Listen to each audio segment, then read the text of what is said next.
Il va guérir. Il va guérir encore. Je sais qu'on va passer des grands moments de joie, c'est sûr. Donc, tu ne vas pas sortir tel que tu es venu. Ce n'est pas possible. Alléluia. On ne peut pas passer devant la croix du Seigneur et rester la même personne. Non, non, non, non. Tu as raison d'être venu. Nous acclamons pour le roi de gloire et sa présence. Merci Estelle. Nous reviendrons. Gloire au Seigneur. Papa Robert, merci. Bon retour. Vraiment, nous t'avons pratiquement pleuré. Tu nous as manqué. We missed you a lot. Alors, quand vous avez fait ça, restez debout pour la lecture de la parole. Vous savez, c'est un moment solennel. Hein? Un moment solennel.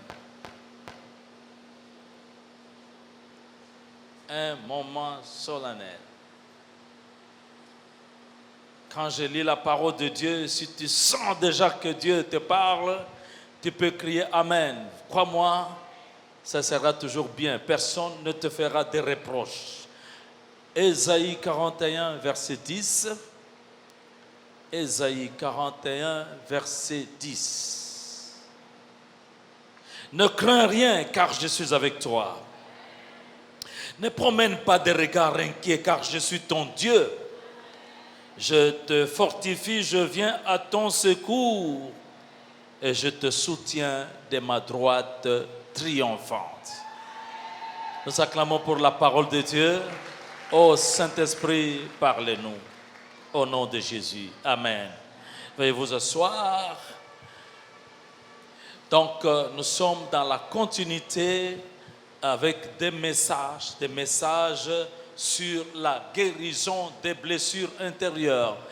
Les blessures intérieures, comme nous l'avons vu, qui sont simplement des blessures du cœur ou des blessures de l'âme ou des blessures émotionnelles, comme certains aiment bien les appeler. Et aujourd'hui, je vais parler de la guérison de l'angoisse. Est-ce que quelqu'un peut répéter angoisse? Angoisse. Voilà. Ah oui, nous allons bien comprendre ce que c'est l'angoisse. Vous savez, nous sommes dans un monde désangoissé.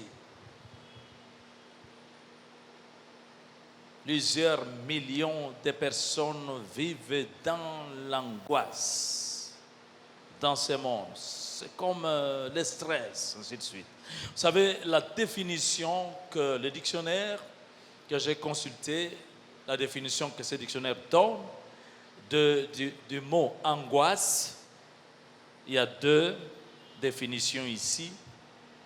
Angoisse, c'est anxiété extrême. Anxiété extrême qui est accompagnée d'un serrement douloureux au niveau de l'épigastre. Anxiété. C'est comme un trouble intérieur là, qui est accompagné de douleurs ici, à l'épigastre. C'est aussi accompagné parfois d'oppression, on se sent comme opprimé, mais il y a aussi parfois en même temps des palpitations cardiaques. L'angoisse est aussi définie comme une grande affliction de l'esprit. Grande affliction de l'esprit. Affliction de l'esprit qui est mêlée d'une vive inquiétude. Je pense pour comprendre cela, il faudrait écouter David quand il prie. Oh mon âme, pourquoi t'as battu au-dedans de moi? Mon âme, pourquoi gémis-tu au-dedans de moi? C'est des angoisses. L'angoisse, vous savez, c'est un peu comme une tristesse profonde, intérieure. L'angoisse, c'est comme une peur. Une peur parfois inexpliquée. L'angoisse, c'est aussi un peu de la frayeur. C'est comme un tremblement de peur. C'est aussi un peu ce qu'on sent dans la détresse. Ce sont des situations d'extrémité. On est à l'extrême, désespoir à l'extrême. Ça, c'est ce que le dictionnaire donne comme définition. Mais moi, quand je parle des blessures intérieures, à ce que le Saint-Esprit me fait comprendre en ce qui concerne l'angoisse, me pousse à donner une définition que je pense reflète mieux la présence d'une vraie blessure dans son cœur, dans son âme.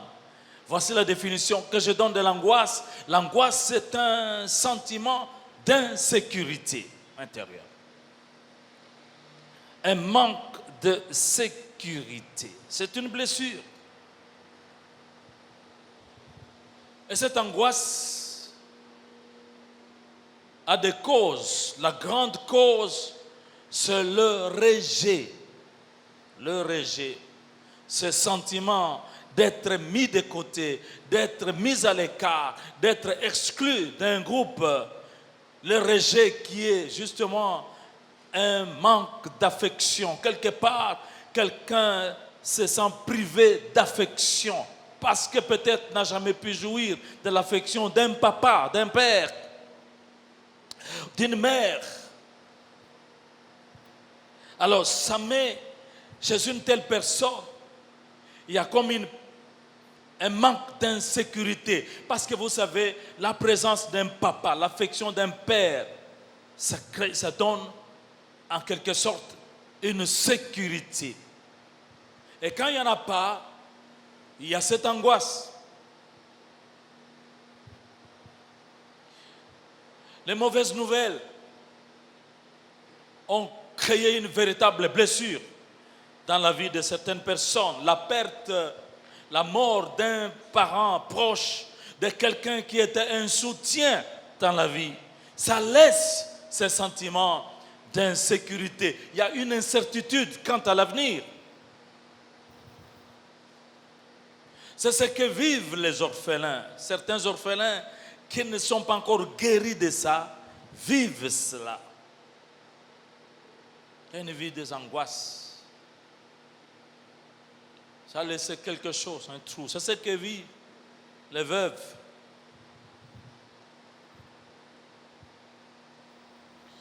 J'ai parlé des mauvaises nouvelles. Vous savez, lorsque on reçoit les résultats des examens médicaux, les diagnostics arrivent, paf! Déjà l'attente même du diagnostic, ça peut créer aussi de l'angoisse. On frissonne un peu en attendant que les résultats sortent. Et je vois quand on m'a annoncé au mois d'août de l'année passée, résultat, cancer. Oh, je vous dis bien que je prêche ces choses, mais vous savez, c'est d'abord une réaction qui peut être normale. Il y a une angoisse, une dose d'angoisse normale chez toute personne. Mais je vois quand cela m'a été annoncé, en tout cas la tension artérielle a été perturbée. Une mauvaise nouvelle d'un diagnostic peut t'amener à aller pisser tout le temps. Voilà ce que peut faire alors une véritable blessure.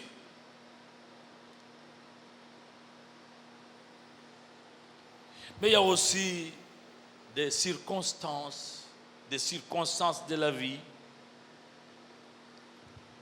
Aujourd'hui, nous avons la pandémie du coronavirus. Vous savez que la pandémie du coronavirus, cette pandémie, donc cette épidémie mondiale, a jeté de l'effroi dans les vies de certaines personnes. Et lorsque même on regarde les morts de coronavirus, aujourd'hui, il est prouvé que certains sont morts non pas du coronavirus, mais de la peur, des sentiments, des troubles qui a été engendré dans ces personnes.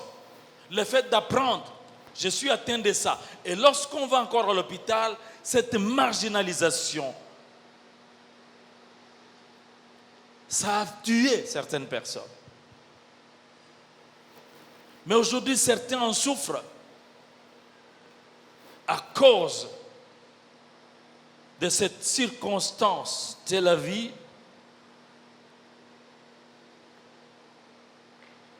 il y a de l'angoisse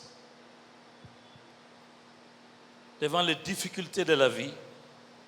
Vous savez, surtout lorsqu'on est responsable dans la vie, mais qu'on se retrouve devant une montagne de responsabilités qu'on est censé assumer.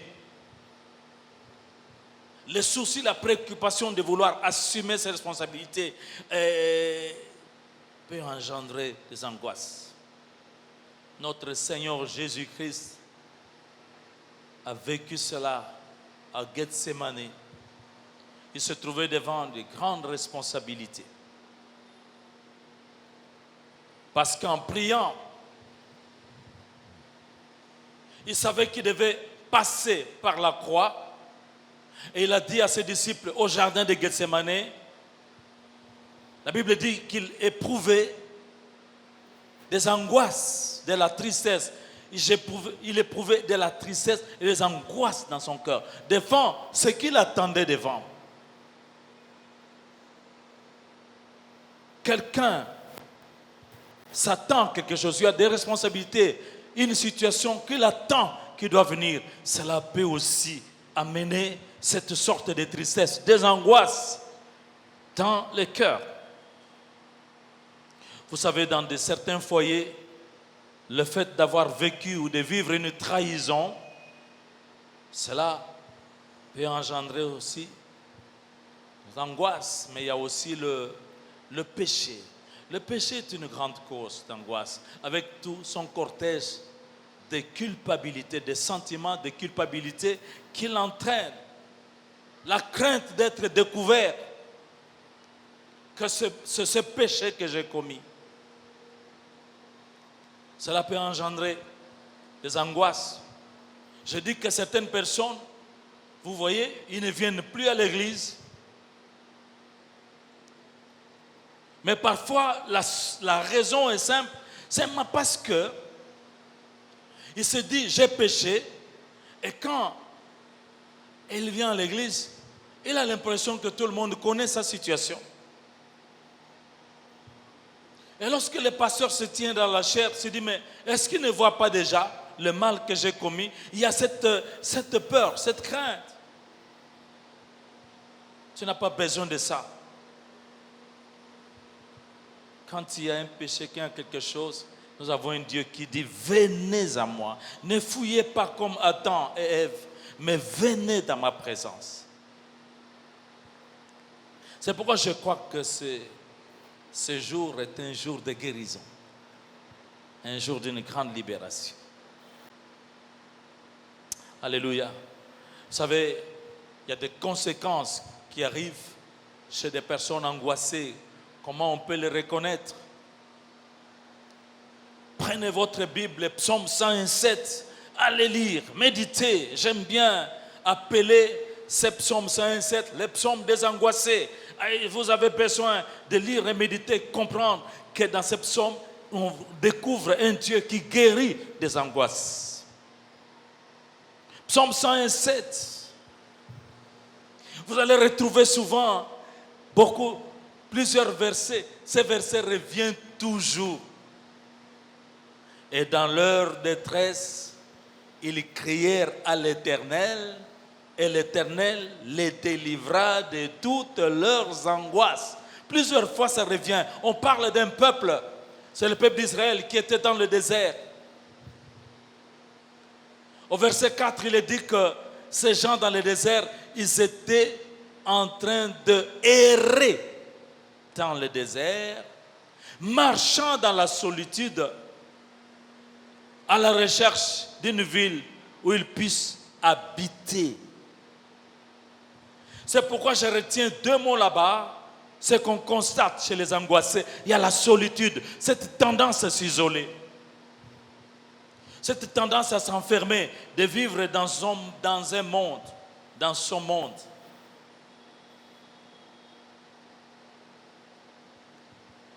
Il y a aussi cette errance à la recherche d'un parent qu'on n'a pas connu, à la recherche d'un papa, d'une maman.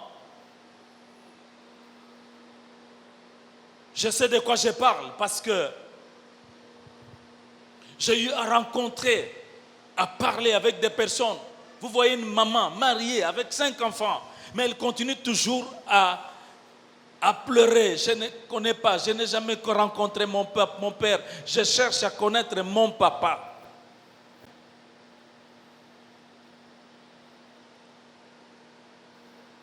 Alors, errance, toujours en train d'aller chercher.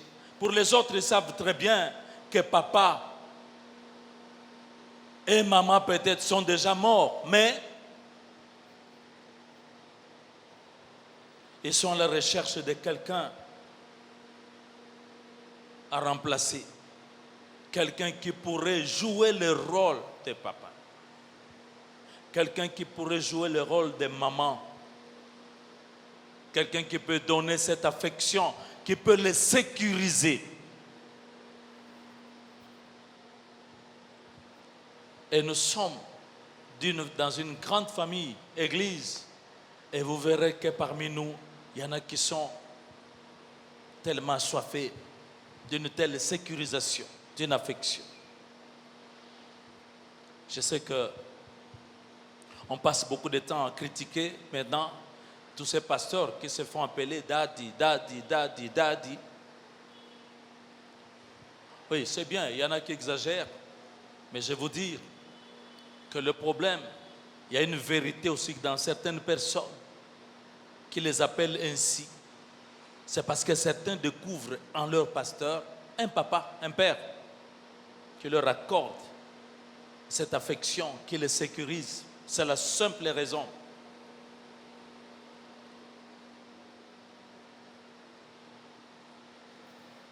Alors on cherche une famille. Et c'est pourquoi certains s'accrochent à l'église, malgré tout. Et ils ne veulent pas changer d'église non plus, parce qu'ils ont trouvé dans l'église leur nouvelle famille. Dieu donne une famille à ceux qui n'en avaient pas. Mon ami, voici ta famille. Voici ta famille. L'église. Est-ce que tu peux faire ça à celui à côté de toi pour lui dire, tu es ma famille?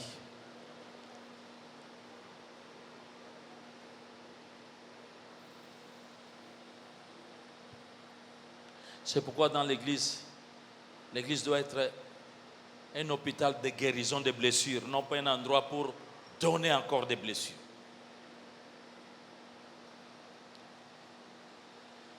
Vous savez, certaines personnes, on voit dans leur comportement un changement d'identité. Je parle de changement. En fait, ils acquièrent une fausse identité.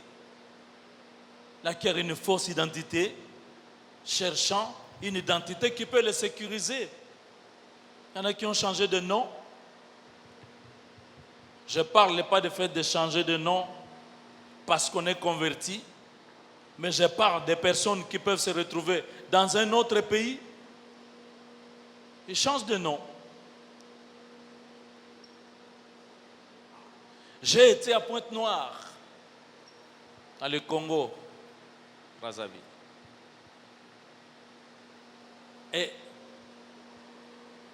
on m'a parlé d'un homme élevé qui occupe une grande fonction à la tête d'une compagnie pétrolière. Mais quand on donne son nom, aucune idée que c'est vraiment mon frère du Mayombe, Muyombe.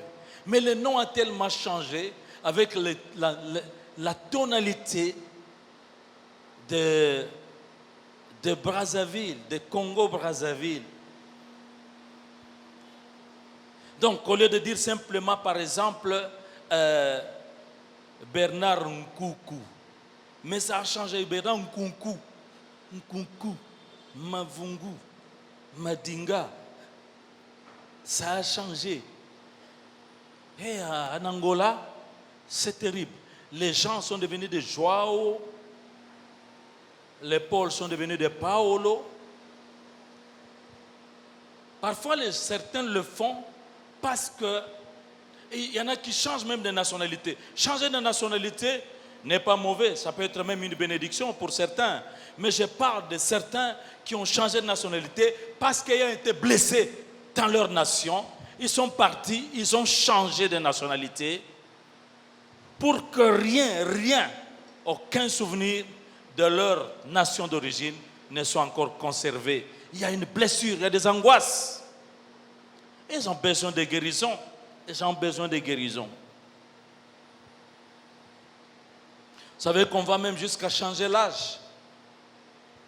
Change d'âge pour ça. C'est pourquoi moi je n'ai jamais bien compris jusqu'à aujourd'hui. Pourquoi? Lorsqu'on annonce son anniversaire, on présente les gens, on dit je rends grâce à Dieu parce que Dieu m'a donné une nouvelle année, m'a ajouté une année. Mais quel est ton âge? Ça ne me gêne pas de pouvoir dire, comme je crois que je le ferai, si Dieu me garde, le 14 mars 2021, ce sera la célébration de mes 67 ans d'âge. J'en suis fier. Garde ton âge, reste fier de ton âge. Toi, tu penses que chaque fois que tu fais... Tu penses que si on connaît ton âge, tu ne peux plus te marier. Quand quelqu'un aime, ce n'est pas l'âge qui va le troubler. Pas du tout. Je sais de quoi je parle. Nous célébrons des mariages, nous voyons des mariages. L'amour triomphe de tout. Ça va au-delà. Alléluia. Il y a beaucoup de choses, vous savez, certains ont perdu l'appétit, l'anorexie, perte d'appétit, parce qu'il y a des angoisses. Et vous pouvez voir quelqu'un maigrir, malgré les conditions. Il y a de l'angoisse, simplement. Blessure. Il y a aussi l'ombre de la mort parfois. Certains, avec cette incertitude, avec cette insécurité, pensent que la mort va venir à tout moment. Et tout le temps, ils sont menacés de mort. Menacés de mort. Ils font des rêves de mort, de mort. Bon, je ne vais pas passer beaucoup de temps pour parler de tout ce qu'il y a comme cause, comme conséquence, mais je suis là surtout pour vous parler du traitement de l'angoisse. Ces choses-là dont je parle, comme je vais toujours insister, la médecine est impuissante devant l'angoisse. Elle est impuissante. Tous les traitements sont impuissants. Je suis en train de vous annoncer que seul Jéhovah Rapha, le docteur Jésus-Christ de Nazareth, peut guérir et va guérir de l'angoisse, cette blessure. C'est pourquoi il est dit, d'ailleurs dans ce psaume 107, c'est là qu'il est dit, et il envoya sa parole, et sa parole les guérit. C'est pourquoi je ne peux pas me présenter, bien étant de formation médicale, je ne me présenterai pas avec tout ce qu'il y a comme bagage intellectuel médical pour régler votre problème.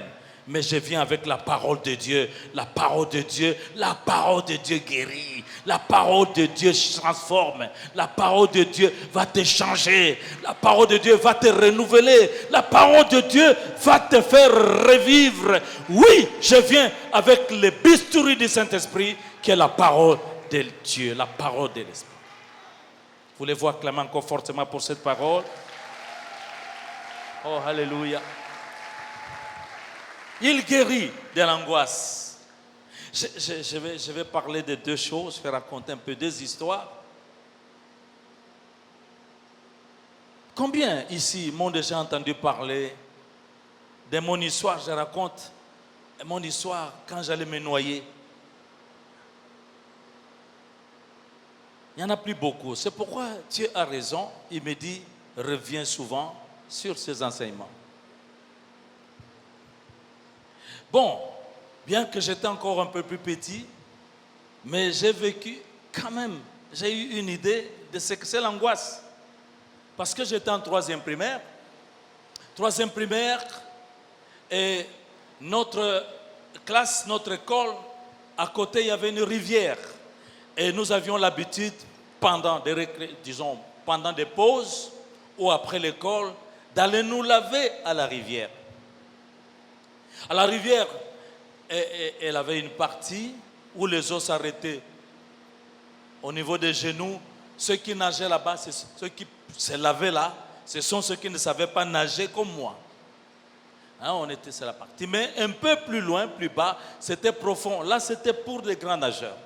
Et on avait peur de se rendre de ce côté-là. Et ce jour-là, alors qu'on s'est lavé, je vois encore mon ami qui me disait, attention, attention, tu vas te noyer, Léopold. Et moi, je disais, moi, jamais, jamais je ne me noyerai. Je me noierai. Mais je disais jamais, jamais, alors que les pierres étaient glissantes. Ça glissait. Malheureusement, j'ai glissé et j'ai eu peur. J'ai glissé alors que les eaux n'étaient pas profondes, mais j'ai glissé. Et le courant était fort et le courant des eaux m'entraînait vers la profondeur des eaux. C'était la panique, j'allais. Déjà, on a commencé à crier derrière moi. J'entendais, moi, Nakoufi, l'enfant va mourir. Et on a alerté les environs. Et moi, j'allais toujours dans les profondeurs. Mes amis, ce que je vivais là, Dieu merci, je n'aimerais jamais revivre ça. Mourir par noyade, c'est une mort douloureuse. Parce que vous voyez, quand vous vous noyez, ne pensez pas que quand vous allez directement, vous allez sous les eaux. Non, ça va vous faire remonter, ça va vous faire redescendre. Parce que vous vous débattez. Et je me voyais descendre et parfois remonter un peu. J'avais des brouillards, des vertiges. Parfois, c'est la main qui sortait. Et il semble que quand la main sortait, on criait dehors là-bas. Les gens étaient déjà nombreux tout autour, qui disaient, hé, les voilà. Et ça faisait ça. Mes forces s'épuisaient. Mais je ne savais pas que dehors, ils étaient en train de chercher aussi d'appeler un jeune homme que nous connaissions tous là-bas, qui était un excellent nageur. Il était déjà là. Et chaque fois que ma main remontait, on le poussait à plonger pour me sauver. Et lui ne sautait pas. C'était un débat là-bas. Jusqu'à ce que, quand ma petite main est remontée et que je me suis enfoncé, que la main n'est plus remontée, on a dit, ça y est, cet enfant est mort. C'est en ce moment-là que le jeune homme a décidé de plonger. Quand il a plongé, il m'a vite retrouvé là. Il m'a accroché et d'une main seulement, il a nagé, il m'a remonté et il m'a juste jeté au bord de la rivière. J'avais perdu connaissance. On a commencé à me réanimer. Je ne savais pas que moi, qui devais devenir un réanimateur, je devais être réanimé d'abord moi-même. Oh mon Dieu. Alors, il semble qu'ils étaient en train de masser le cœur. À un moment donné, j'ai toussé, j'ai renvoyé de l'eau, mes yeux se sont ouverts. On a crié. Abiki, ça veut dire il est sauvé. Et j'ai ouvert les yeux, il semble que c'était très très rouge. Les gens étaient contents. Mais on a quand même demandé à ce jeune homme, mais dit, mais pourquoi tu as attendu? On a failli perdre cet enfant. Il a dit ceci, non, écoutez, quand quelqu'un se noie, il faut faire attention, il ne faut pas vite se précipiter. Voir dans quelles conditions il est, parce qu'il se débat. Si tu vas vite, tu ne sais pas comment le prendre, il va te bloquer. Et si te bloque, vous pouvez couler tous les deux. Et donc j'attendais qu'il soit épuisé.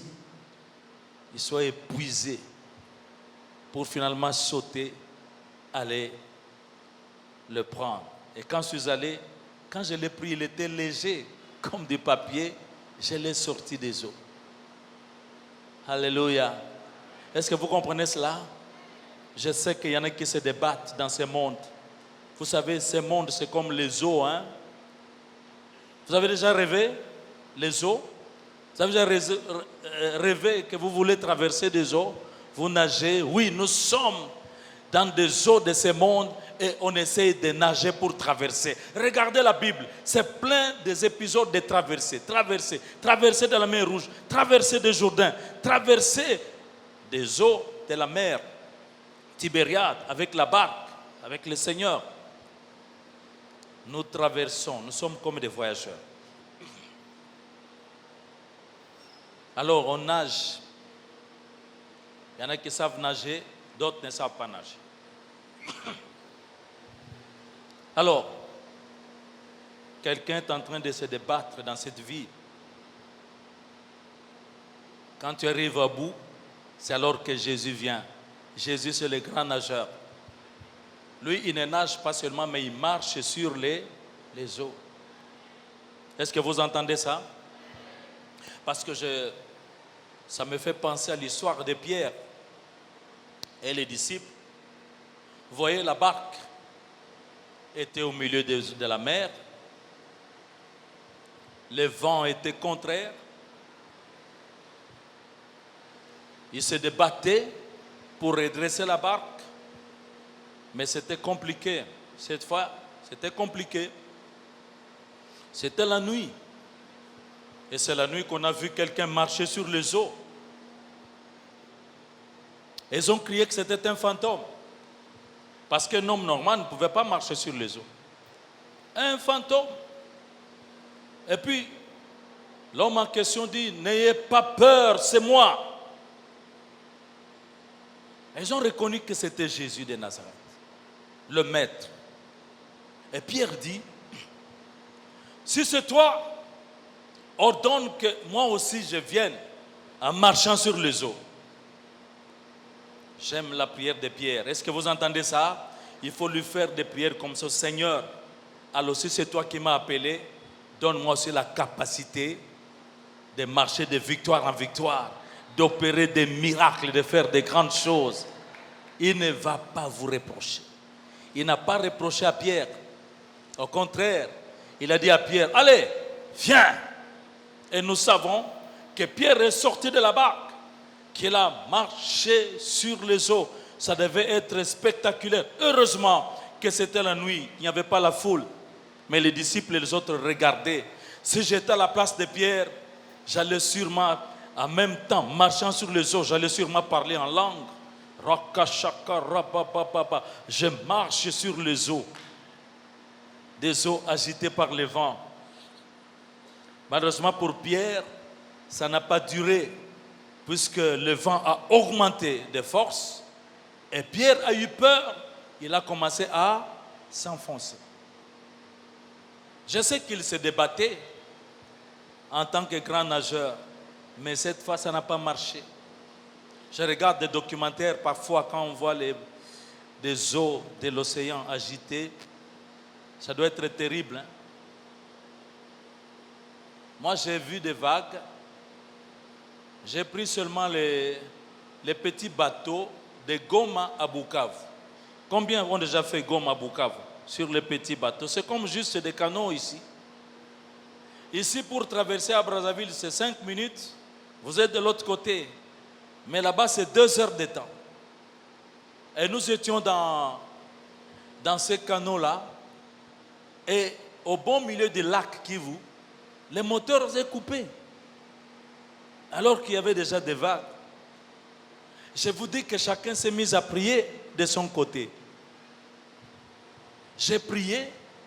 J'ai vu des musulmans avec les tachbir, leur chapelet là, prier. J'ai dit, ça y est, c'est facile de se moquer de Pierre. Mais si vous vivez ça, c'est autre chose. Mais, et puis le moteur a redémarré. Quel soulagement, mes amis. J'ai dit, ça, c'est pas intéressant. Mais voilà, Pierre, quand les eaux arrivent là-bas, il a crié parce qu'il était en train de mourir.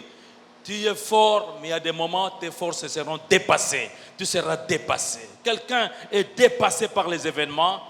Il y a des situations où tu ne peux rien du tout. Ta famille ne peut rien du tout. Les médecins ne peuvent rien du tout. Les gouvernements ne peuvent rien du tout. dépassé. Pierre a crié, Seigneur, sauve-moi. À l'instant même. Je ne sais pas quelle est la distance qui séparait Pierre de Jésus-Christ, mais je sais une chose, à l'instant même Jésus était là. Est-ce que vous comprenez? Moi je comprends en tant que médecin réanimateur. Parce qu'un médecin réanimateur est formé pour intervenir dans les extrêmes d'urgence. La respiration s'arrête, on m'appelle, je viens, je peux relancer la respiration. Le cœur s'arrête, on m'appelle, si j'arrive dans les 5 minutes, je peux relancer le cœur. Parce que c'est ce que j'ai appris. Qu'est-ce que je vais faire? Je vais m'arranger d'abord pour essayer d'envoyer de l'air, de l'oxygène dans le cœur. Allez, on met un masque oxygène.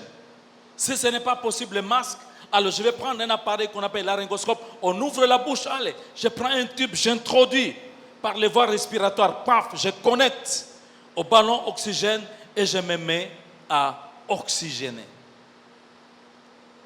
Mais en même temps, il faut faire marcher le cœur, il faut masser le cœur. Et quand le cœur ne répond pas, il faut absolument essayer d'injecter un produit. Les veines, en ce moment-là, c'est difficile. Alors, je peux prendre une aiguille, disons une seringue avec une longue aiguille, charger l'adrénaline, introduire dans le cœur, injecter les produits dans le cœur, en même temps massage, oxygénation. Tout cela doit se passer dans des secondes. Et généralement, le cœur est relancé. Mais si j'arrive au-delà de 5 minutes, même si je vais me débrouiller pour relancer le cœur, mais il y a déjà des dégâts au niveau du cerveau. Parce que le cerveau ne supporte pas le manque d'oxygène de plus de 5 minutes. Ça pose problème. Vous voyez, moi en tant que réanimateur, médecin, je dois courir pour arriver dans les 5 minutes. Ne voyez-vous pas les ambulances qui arrivent souvent parfois trop tard? Mais ici je vous parle du commandant des forces armées d'intervention ultra rapide. C'est lui, Jésus-Christ de Nazareth. Alléluia. Lui, quand tu l'invoques, il arrive à l'instant même. C'est pourquoi je crois que quelque chose se passe aujourd'hui dans la vie de quelqu'un. Il va te sortir de là. Parce que quand Pierre l'a invoqué, Jésus est arrivé, il a sorti Pierre comme un papier. Tu ne pèses pas devant Jésus-Christ. C'est pourquoi il dit, venez à moi, vous tous qui êtes chargés, peu importe le poids, il a la force, la puissance pour régler tous les problèmes. Jésus de Nazareth. Il l'a sorti, il l'a sauvé. Bien qu'il lui a dit après, homme de peu de foi, pourquoi as-tu douté? Tant pis pour la remarque, je suis d'abord sauvé. Aujourd'hui, Jésus peut nous faire des remarques. Pourquoi n'avez-vous pas eu autant de foi? Mais au moins, nous serons d'abord sauvés. Nous serons d'abord guéris. C'est ce qui importe. Nous l'acclamons. Il en est digne, il le mérite. Oh, alléluia. Il est là. Il est le secours qui ne manque jamais dans la détresse, dans les angoisses. Oh mon Dieu, quelque chose se passe. Où que tu sois, tu m'entends, laisse-moi te dire, aujourd'hui, finis les angoisses. Finis les sentiments d'insécurité. Tu ne vas plus pleurer comme tu priais, maman, maman, papa, mais Jésus, Jésus, Jésus. Car quiconque invoquera le nom de Jésus-Christ sera sauvé, même dans la détresse. Alors je vous raconte un peu la deuxième histoire. L'angoisse. Combien ici m'ont déjà entendu parler de bingo? Bingo, bingo. Ah, c'est vrai, souvent on a ri, Mais je crois que je vais revenir sur cette histoire. Parce que moi, je suis de ce qu'on appelle un peu ici, à Kinshasa, Baouta, Mouta. En fait, moi, j'ai grandi à l'intérieur des pays. Mais vous savez, on avait l'habitude de venir ici pendant les vacances. Les vacances, grandes vacances. Alors, à l'école secondaire, je vois 5e secondaire, 6e secondaire. Pendant les vacances, on vient ici, 4e, 5e secondaire. Et quand je venais ici, bon, je venais à Matete, quartier Lokoro. Il y a des gens qui connaissent les quartiers Lokoro? Ici. Moi, je l'ai connu en ce temps-là. Alors, quand je venais, bon, j'étais quand même un petit viveur. J'aimais bien me promener. Vous savez, quand nous venons en vacances, c'est la fikine, la foire, ainsi de suite. Mais au lieu de rester tranquille, je suis allé toucher à quelque chose qu'on ne pouvait pas toucher. Je suis allé solliciter une jeune fille qui m'avait intéressé. J'ai eu le courage de lui parler. Le courage, ça, j'en avais, je peux vous le garantir. Seulement, le problème, c'est que quand j'ai parlé, on m'avait vu. On m'avait vu par les gaillards du quartier. Ah, Kinshasa. Maintenant, c'est le Koulouna. Auparavant, c'était seulement les Yankais, mes amis. Il fallait faire attention. Vous savez que j'avais été interpellé. Des gaillards m'ont interpellé, ils ont dit, petit, viens, arrête. Si tu continues, nous allons te briser les côtes. On va te briser à 1000 morceaux. Et la menace devait être prise très, très au sérieux.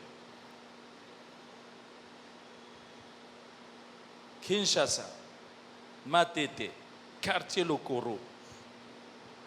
Alors pour moi, cette menace, je vous dis, elle a jeté des angoisses dans ma vie, dans mon cœur. J'avais perdu toute sécurité. Moi qui aimais sortir, je ne pouvais plus sortir. Parce que j'aimais m'habiller et sortir. Et quand je me mets dehors et que je vais avancer, je vois ils sont déjà là, postés. Et je retourne. Insécurité totale. Et je dis, mais qui va me sortir de cette situation? Mais je me suis rappelé que j'avais quand même mon grand frère, mon cousin. Je ne sais pas comment, je n'avais pas vite pensé à lui. Alors le cousin là, bon, il avait beaucoup de sobriquets. J'ai dit bingo, mais il en avait au moins 3. Son nom c'est Jean-Pierre. Mais il avait des sobriquets qui changeaient progressivement. Pioto Pipo. Pioto Pipo. Bingo Zapata.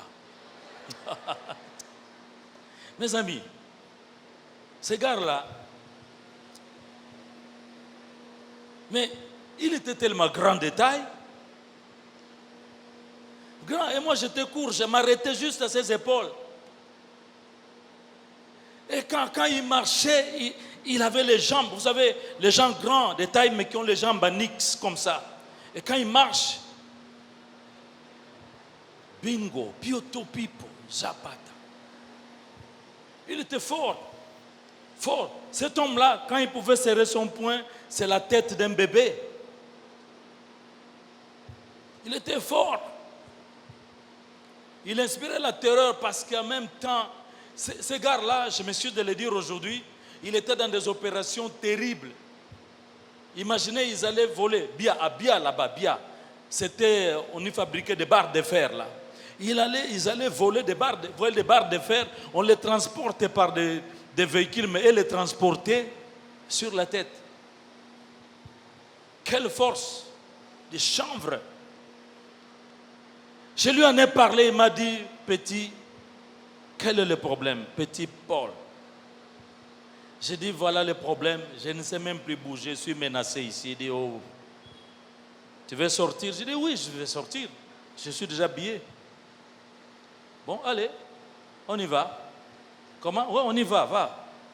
avance, avance. Tu vas prendre le bus là, ok, avance. Et j'avançais, j'ai regardé derrière, Bingo était derrière moi. Il marchait majestueusement. Je vous dis, mes amis, quelle sécurité. Quelle sécurité. Au début, la démarche était un peu tremblante, mais quand je voyais qu'il était toujours derrière moi, je me suis rassuré, j'ai changé d'attitude et j'ai commencé à marcher avec plus d'assurance. Et cette fois, j'osais même regarder à gauche et à droite, non pas par peur, mais pour voir si ces gens-là étaient là. J'en ai vu un et je l'ai regardé en face. Et je peux vous assurer, il voulait même avancer, mais dès qu'il a vu Bingo, il s'est rassuré, il a reculé. Bingo était là. Quelle sécurité. Mes amis, Bingo, aujourd'hui, il est encore en vie, mais il a maigri, il est malade. Mais je vous parle d'un grand Bingo, le véritable Bingo, la sécurité de sécurité. Je parle du grand roi, le lion de la tribu de Juda, Jésus-Christ de Nazareth. Je pense qu'il mérite nos acclamations parce qu'il est fort, il est tout puissant. Alléluia. Oh, alléluia. Oh, notre frère David avait raison, il a dit, l'Éternel est mon berger, je ne manquerai de rien. Et même quand je marche dans la vallée de l'ombre de la mort, je ne crains aucun mal, car tu es avec moi. Quelle assurance!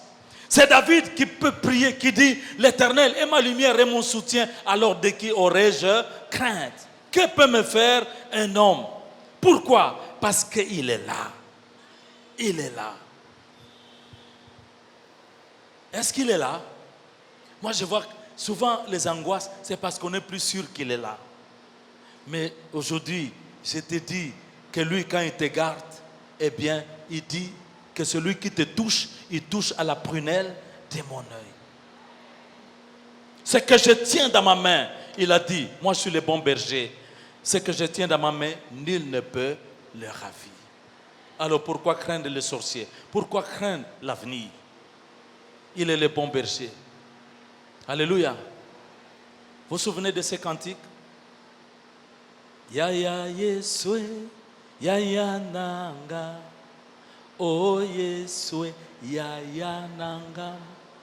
Yemba Yesu, Yesu, ya ya na. Yemba Yesu, Yesu, ya ya nanga. Mon grand frère, un grand frère sûr, il est là. Il m'entoure par devant, par derrière. Sa main est sur moi. Il est à l'avant-garde, il est à l'arrière-garde. Alléluia. Oh, David a dit, avec l'Éternel, je vais faire des exploits. Des exploits. Mes amis, bon Dieu, bon Dieu, bon Dieu. Comment il guérit? Il va donner une grande joie. La joie. Vous savez, l'un des signes de l'angoisse, c'est la tristesse. Ça peut se voir dans les visages, sur les visages de certaines personnes. Le regard est perdu. Il y a un regard qui montre, on appelle ça en français un regard hagard. Il y a une certaine peur profonde. Mais le Seigneur vient te donner la joie. Vous savez, il y en a qui n'ont pas souri. C'est pas souri. Le rire, c'est même un problème. Mais tu vas sourire. Tu vas rire. Alléluia. Et tu vas crier comme Néhémie, la joie de l'Éternel, c'est notre force. Alléluia.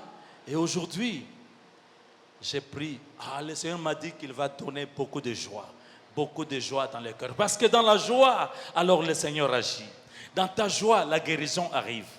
Dans ta joie, les portes de prison s'ouvrent et tu sors de là. Parce qu'il a la puissance pour le faire. Amen. Jésus, Jésus, Jésus. Laisse-moi t'acclamer, t'adorer et te bénir. Alléluia. Recevez la joie. Recevez la paix. Soyez guéris. Amen. Soyez bénis. Au nom de Jésus.